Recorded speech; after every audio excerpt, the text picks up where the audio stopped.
everybody. Sorry, yeah, just give me two. Okay. I'll give you two. Okay. Aziz, let us know when you're live, okay? We are live. All right. Greetings, ladies and gentlemen. We welcome you to the next session as a part of the 12th Social Business Day. It's indeed an exciting one, as we've got a group of individuals who are living and breathing social business on a daily basis. This session is being hosted by Social Business Global. They are the organizers. And the plenary session is titled Business for New Civilization, How Social Procurement Can Transform Global Value Chain to be Inclusive, Resilient, and Sustainable. To moderate this session, we've got from the Social Business team, Monica.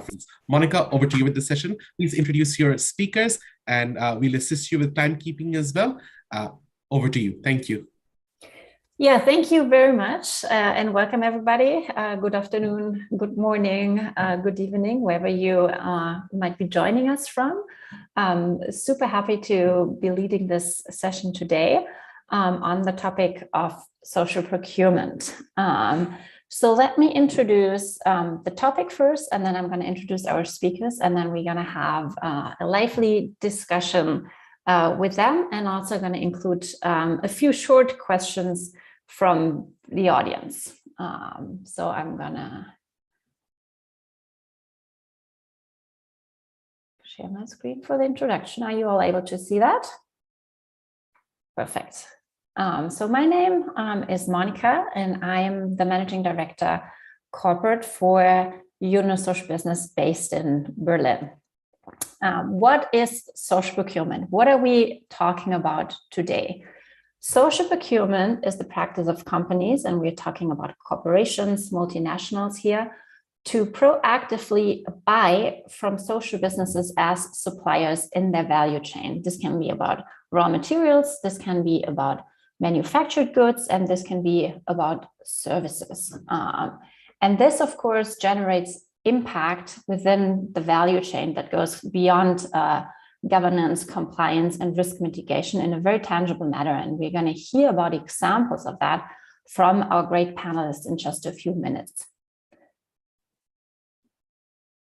Social enterprises, as all of you know, or social businesses, as all of you know, are typically responsible, diverse, and also value creating. And that's the benefits that they can, among others, give to the corporations who buy goods and services from them. A lot of them are certified by third parties. A lot of them are operated or owned or benefit minorities, women, marginalized communities. One example is in the UK, social enterprises have twice as many female directors and 3 times as many minority representations as quote unquote normal small and medium enterprises. Social businesses or buying from social businesses for corporations is also aligned with other sustainability initiatives and usually goes beyond other topics and other goals that they might have for their supply chain. So it's the most inclusive, the most impactful, the most value generating procurement that they can typically do. And that's also why a lot of multinational companies have started or are in the process of starting to commit to social procurement. You can see a few examples here from a vast variety of industries, locations, and sizes. Because those corporations see a lot of benefits in social procurement. It helps their brand recognition. It can add to their sustainability, their social, their impact strategy. It's obviously very engaging for their employees. And as we expect regulation to be in place on this topic soon in the EU, for example, they can also be ahead on the curve on that. And to hear more on that, we're going to hand over to our panelists, which I'm going to introduce now. Please welcome with me Mahfouz Saeed, who is the Director of Social Enterprises at Jordan River Foundation. And the programs around the Jordan River Foundation social enterprises, vary from culinary arts to handicrafts and support females and refugees in Jordan. Through a series of social initiatives and collaborations, the Jordan River Foundation has helped to create jobs for local community women across Jordan, while reviving the heritage of traditional cooking as well as rural and Bedouin community arts.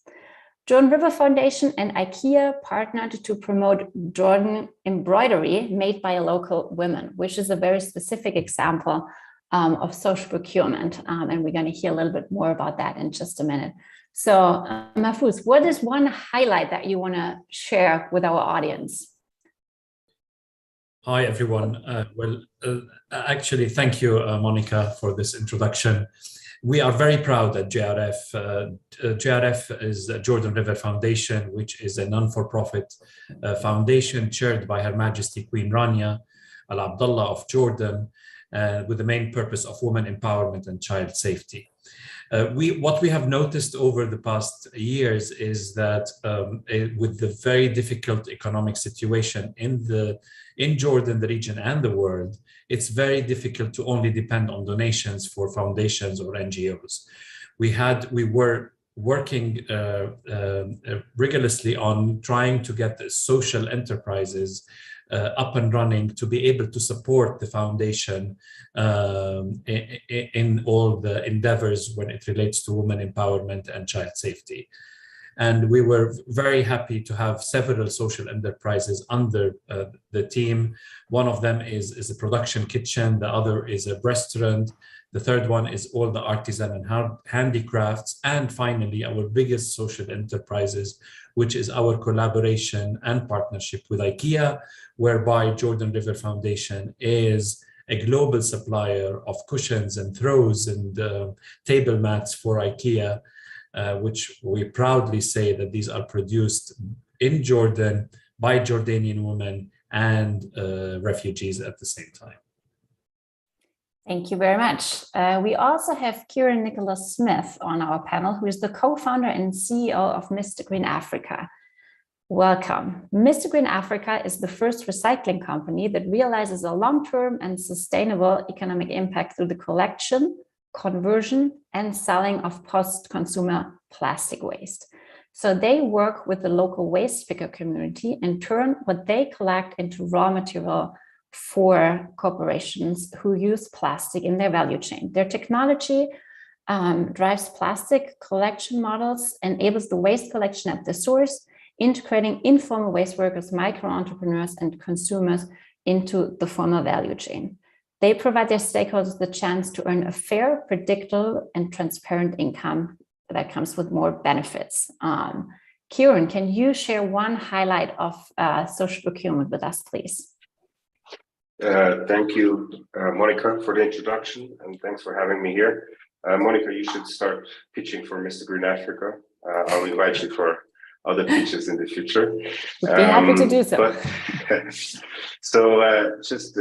I think the one key highlight that we've been able to prove in the journey of building Mr. Green Africa and what we're doing is really that we've been able to launch and introduce early 2020 the first packaging, consumer packaging, together with Unilever, made out of 100% recycled material that was locally collected, locally recycled, and locally converted back into the packaging. So, if you will, a localized plastics circular economy. Yeah. So that's I think really the key highlight that we were able to demonstrate, and of course now taking to this next level with other packaging. Thank you very much. We also have on our panel Leah Al-Hacham she is a tech recruitment associate at SE Factory in Lebanon, who has a two-sided business model. On the one hand, they run a boot camp for computer science graduates who get trained to become full stack developers with them. After the boot camp, the graduates are ready to get hired at international companies around the world, and they have an impressive track record on that. They also are a recruitment partner network. So corporations have the chance to enter the graduates database and get firsthand insights on graduation pipeline. In this way, the SE Factory, become one of the most trusted on-ground recruitment partners in Lebanon. And Leah, can you please also share one of your highlights about social procurement with us? Hey everyone, hey Monica, and thank you for having us with you. So yeah, one key achievement would be that we have maintained a consistent 90% employment success rate for over 235 graduate youth Lebanese people in Lebanon. So we supported them accessing better job opportunities and to improve their skills, as well as to support their families given the current economic collapse in Lebanon. In addition, we were able to support more than 180 companies all over the world, and our companies, by the way, are located in Germany. We have companies located in the UAE, in France, in the USA, in Canada, and across the globe. Great, thank you so much. So we see that we have three different, or representatives from three very different companies here, providing raw materials, providing finished goods, and also providing services to corporations. And in the introduction, we shared just a little bit of what benefits that can have for corporations. And I'm now interested, what benefits does it have for social businesses to do social procurement, to be involved with large corporations? And Leah, maybe do you want to share your experiences on that with us? Yeah, so basically when it comes to SE Factory, our main mission is to support youth in Lebanon accessing good job opportunities, while also supporting our companies accessing highly skilled tech people. And by the way, we work on both sides. We work on the side of the tech, since we supply tech people, and we also work on the employment side when it comes to the companies, as we support companies in hiring and in maintaining the employment journey of their employees in Lebanon, as we provide a second business model, which is our EOR, employer of record, or remote HR service. Throughout our years of operation, we've been working closely with companies, and it has been amazing. So our companies, by the way, supported us launching new services, evaluating our offerings, understanding if our offerings were actually up to date, were still relevant, were market related or not.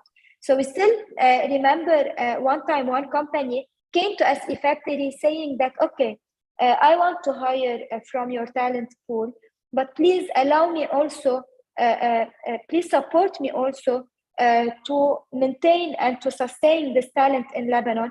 I also need your support when it comes to the legalities and the admin work when it comes to that employee. So that was a breaking point, in all honesty, at SE Factory, because we understood that we need to introduce a second business model, and then we could introduce our remote HR offering. Great, thank you so much. So this partnership with multinationals, with corporation, really help you to scale and to professionalize your business. You also shared yesterday very specific stories, Mahfouz, about the partnership that you have with IKEA and how it empowered members of your community. Could you share some of those stories with our audience, please? Sure. I mean, our partnership with IKEA was something that we're very proud of. The project started in 2018, where we started with exporting 25,000 pieces. Currently, we export, this year we will be exporting 350,000 pieces of embroidered cushions to IKEA worldwide. This year also we will celebrate 1 million, the piece 1 million, which is a cushion that we're going to export to IKEA. And the number of beneficiaries behind this project were 350 artisans between Jordanian and refugees alike. So, I mean, the process was not easy. Meeting the eyewear requirement of IKEA is not a piece of cake. We failed once, twice, until we were able to score 100 compliance with all those regulations of IKEA. Luckily, we have maintained this since 2019. Up to date, we're 100% compliant, which is also not easy. I mean, to try to change the mindset of artisans and local women to work with this in this environment of regulations and what have you, it was not an easy process, but thank God we were successful. And last year we were listed in the top 100 corporate ready NGO by Acumen, which is something also we're very proud based on our collaboration and partnership with IKEA. Thank you very much. Corporate readiness, what does that mean? And how do you achieve it? Kieran, you're supplying plastics to as raw materials to corporations. What does it mean for your company to be corporate ready, and how did you achieve that? Well, of course, we always take pride that when we started Mr. Green Africa, with the approach we took, this inclusiveness, the way we sourced the plastic, was not something that was there before. So we always joke that we actually had to build 3 businesses, the business of collection and aggregation, the business of manufacturing in the country, and obviously the business of selling this raw material back into the industry. And one key thing that was the complexity. Usually corporates, they don't buy raw material themselves and do their own production of the packaging. So there's even a third party involved that needs to be convinced that this raw material can come into the supply chain or the value chain, right? I think one key thing that made us really ready and enticed the corporate like Unilever to really work with Mr. Green is there was nothing available in terms of infrastructure and access to local available high quality recycled material. And then of course, doubling down as Mr. Green Africa, that we don't only offer high quality, we also offer locally sourced, we offer it in a transparent way, fair pricing, and so on. So it comes with a social and environmental impact together. So the value proposition, not just quality, but also the traceability, the transparency, and the local availability. And I think those key factors made us ready to engage and work with Unilever. But I think the key thing that made the breakthrough and the achievement that I mentioned before is working with the local manufacturers, their third-party contractors, because they're obviously used to using virgin material, and they're worried that they using our recycled material in their machinery, that something changed. Now all of a sudden process changed. And I think the key breakthrough was when Paul Pullman came to the factory of Mr. Green Africa and saw what we were doing and was following the plastic, and then really said, look guys, if we want to launch this packaging, we need to tell our third-party manufacturers that if they're not willing to change, they will move the account to somebody else who's willing to do it, right? And that really moved the boundaries and the barriers to make it possible of launching this first product, right? And I think those key things, value proposition of what is the corporate really looking for, but then also really collaborating and working with the pre-existing local value chains that are there to make the change and to make the transition into the new mode of operandi. Great, thank you. I think this is all of your examples are really great in showing that social procurement can really professionalize and scale social businesses. And this is, of course, what we are all looking and working for.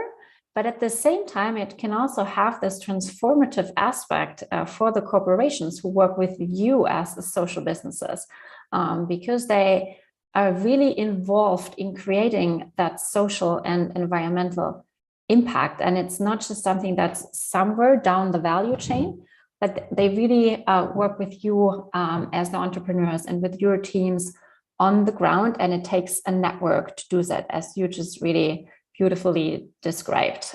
Looking at the timing, do we have some questions from the audience? And I know I see some practitioners here and some very seasoned social business practitioners and entrepreneurs. So do we have questions from the audience? Looking at Lisa, who is with our team at Social Business. She's collecting questions in the chat as well. So until we collect them, let me ask you, all three of you again, on a short statement on what is the number one thing that social business teams and social business leaders can do to make social procurement work.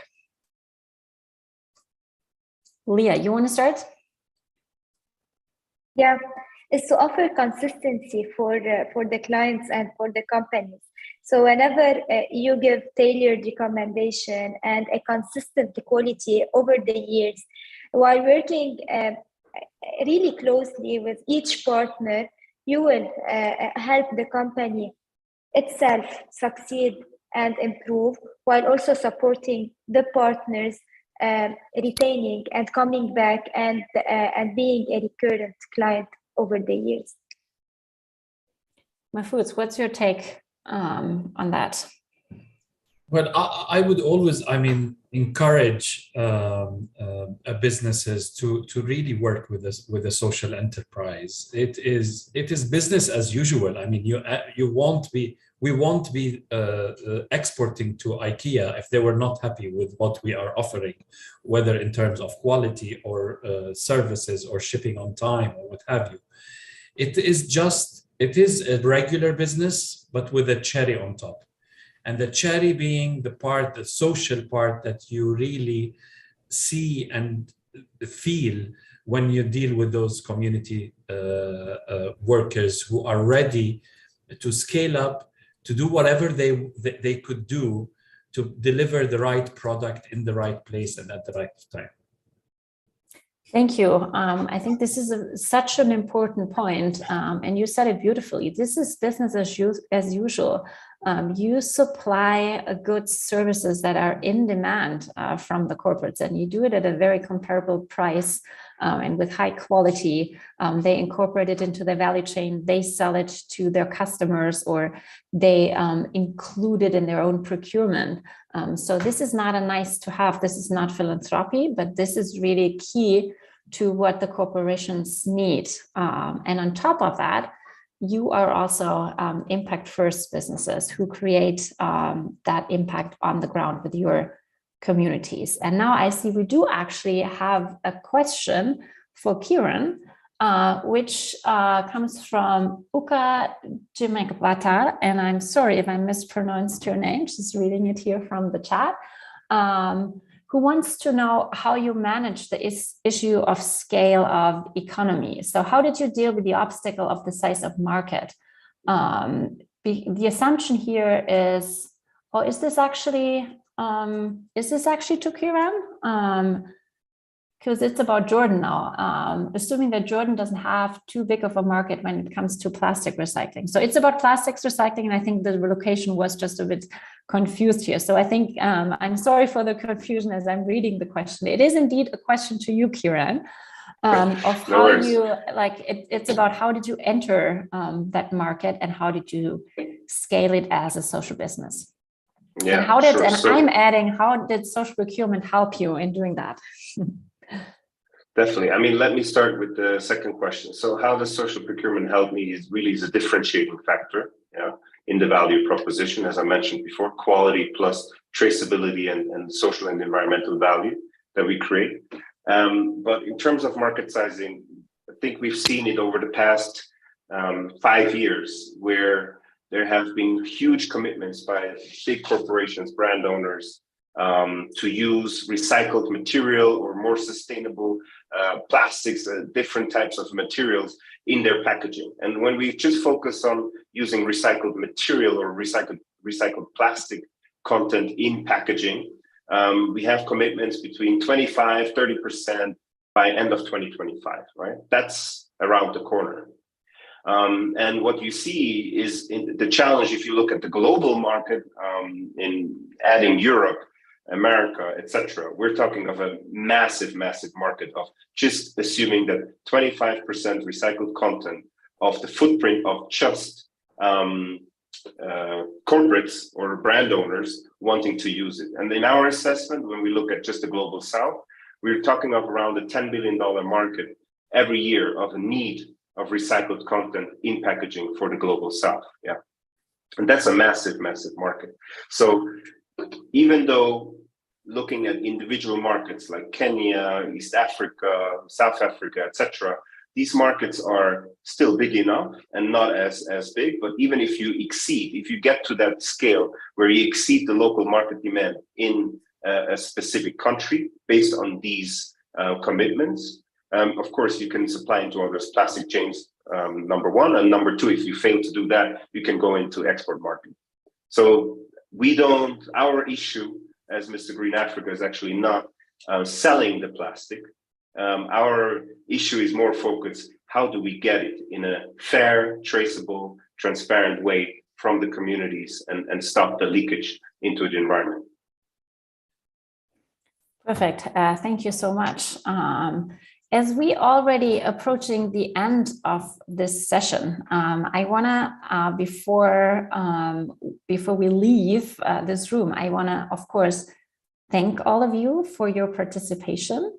Thank the audience for being here, for spending time with us on this topic. Thank our amazing panelists for their contribution and for their time as well.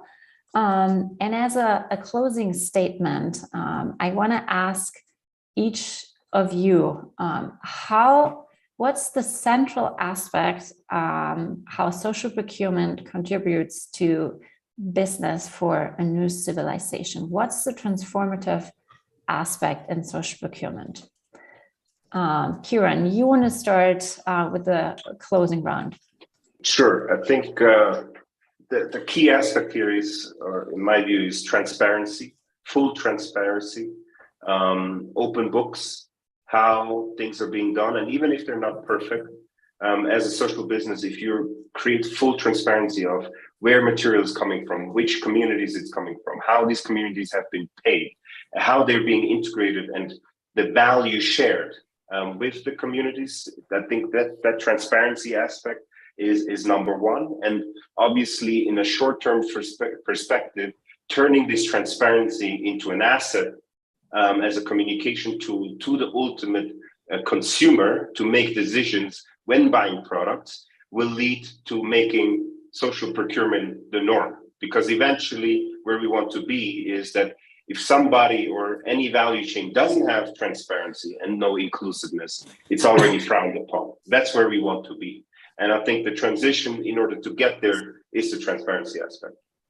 That is such a powerful vision that we don't need the category of social procurement anymore because all procurement will be social. Exactly. That is. So I'm going to include that not in my next pitch for you, but in my next pitch for social procurement in general. Please do. So thank you for that line. Mahfouz, do you want to go next? Sure. I mean, as I mentioned earlier, the way moving forward is to really work on social enterprises and to try to empower those social enterprises to reach global businesses and try to do similar deals like what we did as a collaboration and partnership between JRF and IKEA. It is, as we said, business as usual with a cherry on top. I always like to end up my comments with a very small example that I felt that I always shiver when I say it. But one of the artisans working behind the project of IKEA came to me one time and told me, after working with this project, on this project of the partnership between JRF and IKEA, and I've started earning income, my husband stopped beating me. And this is something I mean, if I hear this, this is the maximum I'd like to hear about this project. I really don't care about the 1 million piece, the whatever we talk about. Such an example is a vivid example of what these projects could make for this and the social impact of similar projects. Thank you, Monica. Thank you so much for sharing that story. I find it very powerful, as we can see that a topic that seems or that is very structural and on a high, systemic level has this very human impact on individuals. And I think that's the connection that we can draw here between multinationals, social businesses on the ground, and the impact they have on their customers and beneficiaries, that makes this such a powerful and impactful way of doing business. Leah, handing it over to you for a closing statement. Yeah, I would only like to add one small sentence, that for you to succeed, you will need to have passion for the product you're building. You need to research the market well before launching any product or before supporting youth or women or all the fields. And you need to have at first a limited area of focus and then start expanding and improving your skills. Finally, one additional aspect that is really important is to have all the data and all the internal processes well organized and well documented, because it's through data that a company or a social enterprise would know the impact that it's doing, the services launched, and so on.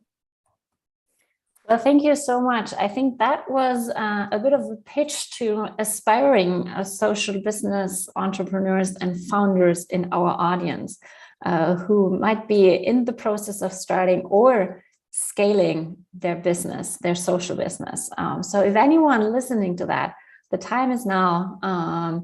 Start a social business, scale a social business, and don't be afraid to work with multinationals, with corporations who can seem intimidating at first, but who can really also support your passion and your area of business by buying social from your social businesses. On that note, we can end the session on time. Wishing all of you a happy afternoon, morning, evening, depending on where you're listening in from. And again, thank you so much. Thank you, Leah. Thank you, Mahfouz. Thank you, Kieran. Thank you, Yunus Center, for hosting us today. And of course, as a final note, happy birthday, Professor Yunus, from all of us. Have a great day. Thank you very much, Thank you Monica. so much. Thank you very much. Monica, did you want Professor Yunus to do a quick reflection? Of course, if we have time for that. Of course, yes, I would in love just 2 to minutes do that. We can do that. In Please, just 2 minutes, Professor Yunus, we would love to and hear then from we'll do you. the photo. Sir, you're on mute. So you may need to unmute yourself. Oh, here I am. Okay, unmute. Well, I was listening to all the things that you're saying. I was so impressed by the idea of this social procurement. And I want to congratulate YSB, Social Business, for focusing on that. This is a big, big issue. And you took it very seriously to make sure that it really comes out in a way the organizations who are procuring it feel comfortable that this is worth doing it. It's something they can rely on. But it has transformed the entire business world by just opening up this procurement. Sometimes that procurement could be as big as the total production of 70–80% of the production itself that you bring as a procurement and process it and then send it back. But it should be nothing less than 50% or 40%. It's a huge, huge possibility. So hugeness is one thing, but the idea, the power of the idea is so fantastic, the procurement thing comes. This is the beginning of it, and creating a social business idea of producing this supplies that you are doing that really makes a huge impact in the economy itself. Reaching out to the people that you have not reached out, reaching out to the issues, the problems that you have never addressed as a business proposition. And social business is a problem focused business. So the purpose of social business is to solve problems. So every time you get a contract for the social business, you are solving a problem. You are taking a contract for solving a problem. So that's a massive possibility. So I'm very excited about it, and you brought it out very clearly. As long as we understand that the whole mechanism, how it works, you create those examples and others will be inspired by this. So I was very happy with this session. I hope people will visit and listen to this discussion again and again to understand the possibility of it and the outreach of it. Thank you very much for having this. I appreciate that. Thank you. Thank you very much, sir. so much. Thank you, Monica. Thank you. May I please request Monica, Leah, Professor Yunus, Kiran, Mahfouz, and Saskia to please stay back for just another 10 seconds. If you wouldn't mind all turning on your cameras, everyone's pretty turned on. And if I would request the tech team to do a quick photo screen for our memories, please. Just a quick photograph. Thank you.